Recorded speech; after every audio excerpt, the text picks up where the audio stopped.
네, 강프로입니다. 알테오젠 보겠습니다. 자, 알테오젠 일단 금요일 날 3.3% 하락해서 끝났습니다. 시장에 대한 부분 너무 안 좋았죠. 그리고 시장이 안 좋은 부분은 미증시에 대한 움직임이 좋지 않았기 때문이고 환율도 1,450원 정도에서 마감이 됐으니까 엄청나게 높은 환율입니다. 우리가 여기서 한번 생각해 봅시다. 지금 제가 한 이야기들, 알테오젠이 내리고 시장이 안 좋았고 시장이 안 좋은 과정에서 환율이 높게 형성이 되었었던 부분, 이거는 미국의 금리 결정하고도 연관이 되어 있죠. 그리고 미국의 금리 결정은 미국 시장의 조정 구간하고, 그렇죠, 이번 주에 폭락 구간이 있었는데 이 폭락하는 구간하고도 맞아 들어간다. 그래서 오늘 제가 이야기를 드릴 부분은 하나하나 연관이 되어 있어요. 지금 물론 한국 시장에는 불필요한 부분들이 있었죠. 비상계엄이라는. 그러면서 환율이 원래 금리 결정 이후에 뭐 1,430원, 40원 이렇게 올라와야 될 거를 먼저 올라오고 한국은행에서 외환보유고를 많이 소진해 가면서 환율 방어에 나선 결과가 지금 1,450원입니다. 결과적으로 보면 이미 맞아야 될 거였었는데, 왜 금리 결정에 대한 부분이 있으니까 맞아야 될 거였었는데 뭐가 된 겁니까 지금? 먼저 매를 맞았고 오히려 조금씩 방어하고 있다. 이런 과정에서 알테오젠과 한국 시장과의 관계, 그리고 미국 시장과의 관계, 이 차이를 한번 보겠습니다. 그 안에서 악재가 어떤 부분들이 있었는가, 이 부분을 볼 텐데 제가 내용 정리를 해왔습니다. 일단 첫 번째, 11월 달부터 주가가 크게 하락을 했죠. 이 과정에서 나왔었던 부분은 할로자임과의 소송권, 아직까지 할로자임에서 소송을 걸진 않았습니다. 근데 아직까지 안 걸었으면 안 건다고 보시면 됩니다. 왜? 걸만한 게 없으니까. 그리고 이런 부분을 박순재 대표가 직접 나와서 이야기도 했고, 무엇보다 머크에서 우리가 뭘 봐야 되냐면 머크가 원하는 것, 이게 중요합니다. 무슨 얘기냐면 머크는요, 알테오젠과의 계약 관계에 있어서 독점 계약을 원했고, 이러면서 키트루다의 로열티, 판매 수익금에 대한 로열티, 원래 기존의 한국의 제약사들이 빅파마와 계약을 했을 때는 마일스톤 대금, 그렇죠, 기술 이전료만 받아왔었던 게 일반적입니다. 뭐 1조를 받든 2조를 받든 엄청난 돈이긴 하지만 일회성 요인이에요. 근데 키트루다에 대한 로열티, 판매 로열티 수익은 꾸준하게 유지가 된다는 점, 그리고 머크에서는 지금 키트루다에 대한 판매량이 머크 총 매출의 50%를 넘어갑니다. 가장 중요한 거예요. 그래서 알테오젠과의 계약을 하는 과정에서 머크 있죠. 머크는 키트루다의 특허 기간을 늘리는 게 목적입니다. 그렇기 때문에 할로자임이 아니라 알테오젠을 선택한 거예요. 근데 머크 CEO가 변호사 출신입니다. 그러면 알테오젠과의 계약하는 과정에서 이런 특허 분쟁에 대한 부분을 생각하지 않았을까요? 다 고려가 된 부분이에요. 그래서 이런 부분은 사실상 걱정할 부분이 없다. 그리고 여기에 맞춰서 주가가 하락을 했죠. 그렇죠? 크게 하락을 했습니다. 근데 이거는 몇 가지 내용, 크게 한 두 가지 정도로 해석이 가능한데, 원래 알테오젠이 너무 시장 대비해서 강했기 때문에, 그렇죠? 요거하고 관련이 되는 거죠. 시장 대비해서 강했어요. 시장이 굉장히 안 좋았는데도 불구하고 한국 시장 지금 너무 안 좋잖아요. 계속해서 시장을 이끌어오고 주도를 해왔습니다. 그러다 보니까 알테오젠은 주가가 너무 많이 올라오고 한국 시장은 너무 안 좋고, 이렇다 보니까 여기서 무슨 얘기가 오가기 시작했냐면, 야 이거 거품 아니냐, 야 이거 너무 심한 거 아니냐, 시가총액 25조, 야 이거 너무 심한 거 아니야? 근데 생각을 한번 해보자고요. 키트루다의 판매량에 대한 로열티를 받는 것만으로도 연간, 그렇죠, 연평균 1조 원 정도의 이익이 생깁니다. 그럼 이 내용을 PER, 성장주들의 평균 PER이죠, 25배 정도, 20에서 30배 사이 정도 되니까 25배를 적용을 시켰을 때는 정확하게 25조 정도가 딱 떨어집니다. 그 가격대가 45만 원 정도인 거예요. 근데 여기서 소송건이 한 방 터졌고, 그렇죠, 소송이 나온 건 아니지만 요건이 터진 거죠. 그러면서 하락을 만들어냈고 찌라시까지 돌면서 뭔가 조금 이 그 폭락하는 부분이 있었는데, 이때 이제 조정을 받기 시작하니까 시장도 너무 빠지고 트럼프 관련된 내용들이 있었으니까 이 과정에서 형인우 대표가 딱 들어왔습니다. 그렇죠? 형인우 대표는 왜 다시 들어온 걸까요? 여기서 팔았는데, 물론 다 판 건 아니죠. 5.1, 5.2 요 정도를 가지고 있다 0.3%, 0.4% 정도를 처리했습니다. 요때 하락할 때 딱 요 가격대예요. 이때는 왜 처리했냐면 미국 시장이 굉장히 떨어졌거든요. 이때 미국의 경기 침체가 올 수 있다는 그런 부분들이 반영이 되면서 굉장히 많이 떨어졌습니다. 그럼 이것만 보더라도, 그쵸, 뭔가 뭐 형인우 대표가 모종에 뭘 했다 이런 이야기를 드리는 게 아니에요. 그건 알 수도 없고 전 그런 것이 불가능하다고 생각을 합니다. 그리고 알테오젠처럼 이렇게 이제는 사이즈가 적지 않는 그런 이 종목에서 그런 작업을 한다, 이거는 너무 위험성도 크고 1조 원 이상 투자를 하는 형인우 대표가 못하러 이런 위험 위험성을 감수를 하나요? 그게 아니라 그냥 내려와서 매수한 거다. 왜? 바뀐 것이 없으니까. 그리고 이것만 보더라도 소송권에 대한 부분은 전혀 고려할 사항이 아니다. 그러면 여기서 이 내용이 나오죠. 한국시장 폭락에 대한 부분이 해결됐고 한로자임 소송권 당연히 해결이 된 겁니다. 형인호 대표 왜 다시 매수했을까? 그냥 매도한 물량을 어쩔 수 없이 매도했거든요. 미국 시장이 폭락을 했고 여기서 담보 가치가 부족했을 겁니다. 반대 매매 구간에 걸렸을 거예요. 다른 투자도 하고 있을 테니까 팔았었던 부분, 그렇죠. 어쩔 수 없이 매도를 해야 됐었던 부분을 다시 매수하는 과정에 지나지 않는다. 그러면 이 내용이 남죠. 미국 시장의 폭락, 이번 주 금리. 이 금리에 대한 부분은 우리가 할인율로 이해를 하셔야 됩니다. 금리가 4%였을 때는 우리가 어디 가서 물건을 살 때 4% 할인해 줍니다. 3% 할인해 줍니다. 뭐가 더 싼 건가요? 4% 할인해 주는 게 더 싸죠. 그렇죠? 왜? 4% 금리는 무위험 이자율이니까. 이게 무슨 얘기냐면 자, 만약에 우리가 미국 채권을 산다고 칩시다. 원금 보장을 해주진 않아요. 하지만 미국에서 보증을 씁니다. 이자 몇 프로 줄게. 그리고 몇 년 만기야. 그리고 채권을 딱 찍어갖고 팔죠. 그렇죠? 이걸 사면 미국에 돈을 빌려주는 거예요. 그러면 생각을 해봅시다. 원금 보장, 우리가 흔히 얘기하는 예금자 보호, 이건 안 돼요. 그렇죠?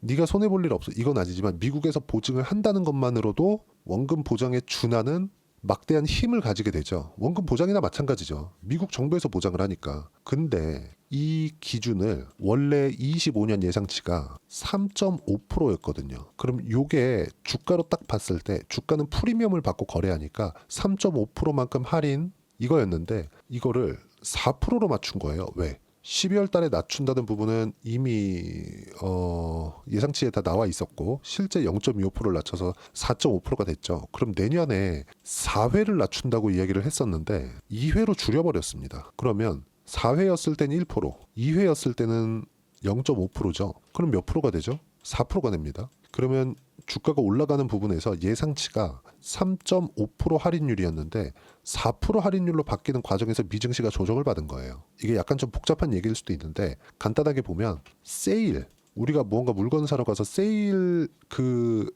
폭이 높은 게 우리가 결제하는 금액이 더 싼 거잖아요. 이거는 주가는 더 높아지면 즉 세일하는 폭이 금리라고 이해를 하시면 됩니다. 미국 시장이 왜 금리를 늦게 낮춘다고 했을까? 경기가 좋으니까. 이건 호재죠. 근데 주가는 먼저 반영을 한 겁니다. 그렇기 때문에 이 4%에서 먼저 반영한 게 3.5%죠. 그렇죠? 3.5%에서 4%로 변경되니까 0.5%만큼의 조정이 나온 거다. 할인율이 바뀌니까 주가는 3에서 4% 정도 내린 거다. 흔들림은 있을 수 있어요. 미증시 같은 경우에도요. 근데 이 조정은 이제 끝났다. 여기에 맞춰서 한국 시장에서 강한 종목들, 그나마 시세를 유지하고 있는 종목들, 그게 바이오 종목이라고 제가 이야기를 드리는 거고 조선 포함되고요. 원저 포함된다. 이거는 제가 누차 말씀드려왔죠. 시장의 안정이 필요해 왔다는 겁니다. 그래서 이야기를 드리는 거고 내용이 조금 어려워졌는데 정리하자면요. 다시 목차로 들어가서 한로자임 소송권 전혀 문제가 없다. 왜? 머크에서 대응을 해야 되고 알테오젠 측에서도 대응을 해야 되기 때문에 그렇습니다. 근데 아직까지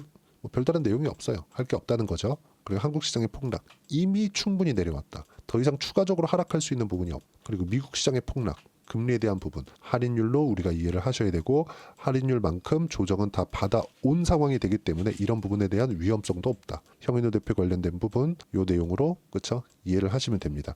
원래부터 4.8, 4.9% 정도의 지분을 가지고 있었습니다. 이것만 보더라도 1조 원이 넘어요. 근데 어떻습니까 지금? 그렇죠? 이런 부분을 다시 매수하면서 그냥 해프닝으로 끝나는 그런 부분. 이거는 이 8월 달에 매도했었던 부분을 그냥 그대로 다시 매수를 한 겁니다. 그리고 지금 미국 시장에 대한 부분도 금요일 날 반등을 했기 때문에 다음 주에 반등을 하겠지만 어떤 종목이 반등할지는 너무 당연하다. 근데 이런 부분들을 우리는 확인하고 가자. 확인하고. 시세를 확인하고. 그래야 매수를 해야 된다는 점. 이거를 제가 소통방에서 이야기를 하나하나 무료로 드리고 있는데 제가 계속 말씀드렸어요. 시장에 대한 내용 이야기 드리면서 주도주는 바이오, 조선, 원전 모두 매매 예정이지만 시장 안정 필요하다. 12월 17일부터 이야기를 드렸어요. 그리고 쭉 올려서 보더라도 제가 누차 말씀드린 내용입니다. 12월 5일 날 비상계엄 이후에도 보세요.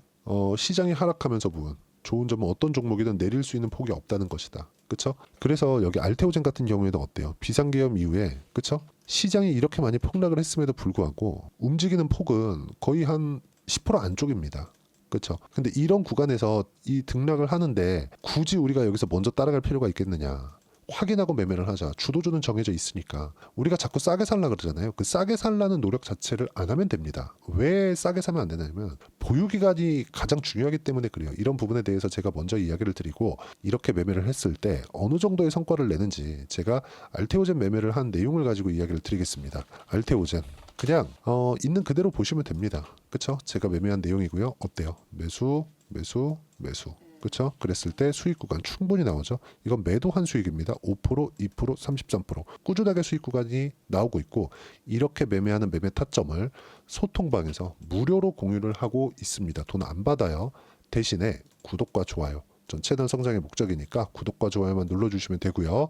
그리고 제가 무료로 입장 링크를 보내드릴 수 있게 여기 010-8713-1916으로 구독이라고 문자 보내주시면 소통방 입장 링크 순차적으로 공유를 해드리도록 하겠습니다. 가장 중요한 건 가격에 대한 이해입니다.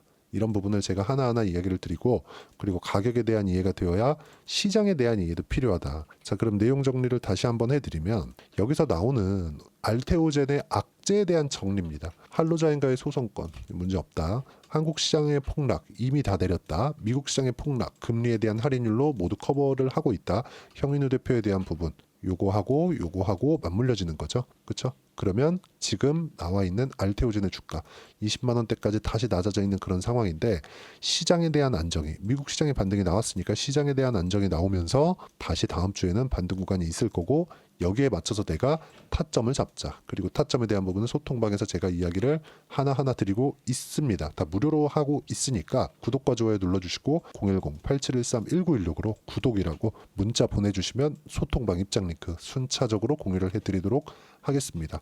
그리고 가격에 대한 이해를 어떻게 해야 되느냐 그 부분은요 이론적인 내용입니다. 알테오젠의 단기 보유 전략 단기는 2주입니다. 2주 동안 내가 어떻게 수익 전환을 시켜야 되는지 이 부분이고요. 그러려면 가격에 대한 이해 필요하고 가격에 대한 이해가 되어야 주도주를 파악할 수 있다. 알테오젠 말고도요. 그래서 가격 단기 보유 전략 이 두 가지 내용도 제가 무료로 공유를 해드리도록 할 테니까 구독과 좋아요 눌러주시고요. 010-8713-1916으로 알테오젠이라고 문자 보내주시면 단기 가격 전략 함께 공유해드리도록 하겠습니다. 가장 중요한 건 가격에 대한 이해입니다. 그리고 시장도 이미 충분히 빠졌습니다. 미증시도 반등을 했고요.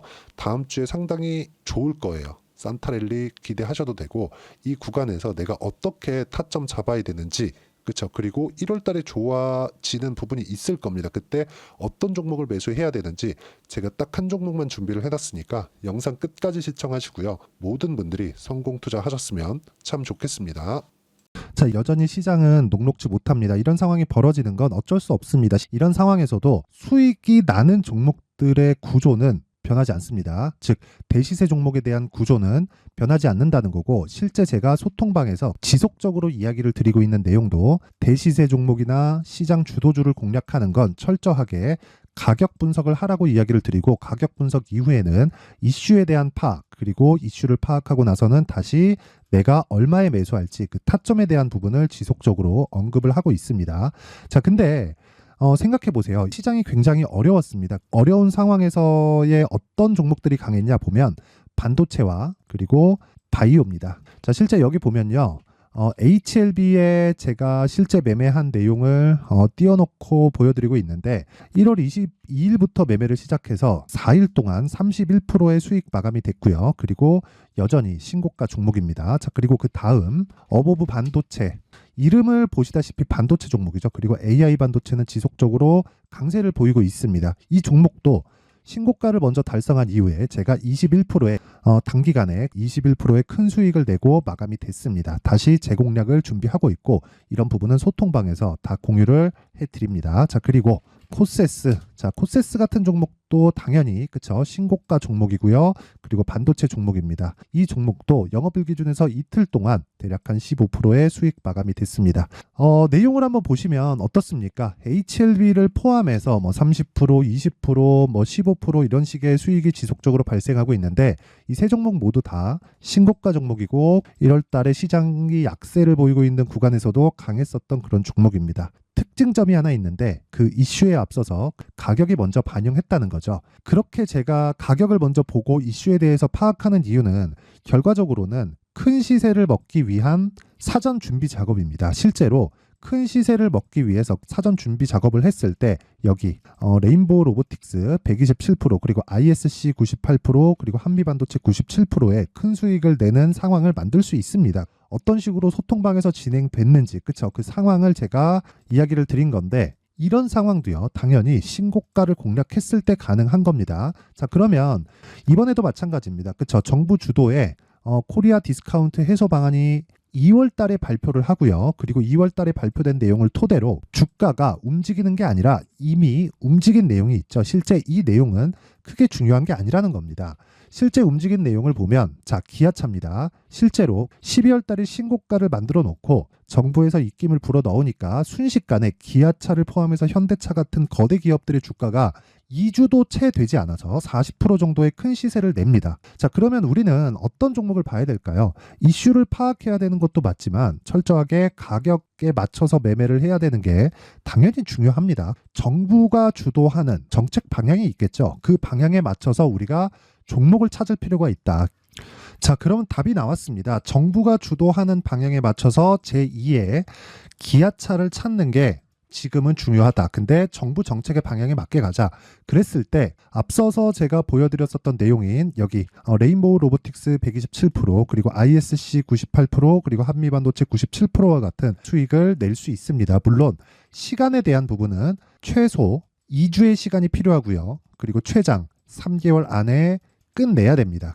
자, 기아차의 시세를 보셨던 것과 같이 2월 달에 정부 정책의 방향이 결정되고요. 바로 3월 달이면 시행입니다. 자, 그러면 우리는 거기에 맞춰서 당연히 종목을 찾아야 되고 제가 제2의 기아차를 찾아놨습니다. 제가 아까 전에 소통방에서 이야기를 드렸었던 내용 다 공개를 해드렸는데 그 내용처럼 종목만 받고 싶다 하시는 분들은요. 상단에 있는 제 전화번호로 대시세 자 대시세라고 문자를 보내주시면 정부 정책의 방향에 맞는 종목을 모든 분들에게 무료로 공개를 해드리도록 하겠습니다. 자, 제가 원하는 건 채널 성장이 목적입니다. 자, 그래서 구독과 좋아요 꼭 좀 부탁드리고요. 모든 분들이 정부 정책에 맞는 방향으로 매매를 이어가서 큰 수익 보셨으면 좋겠습니다.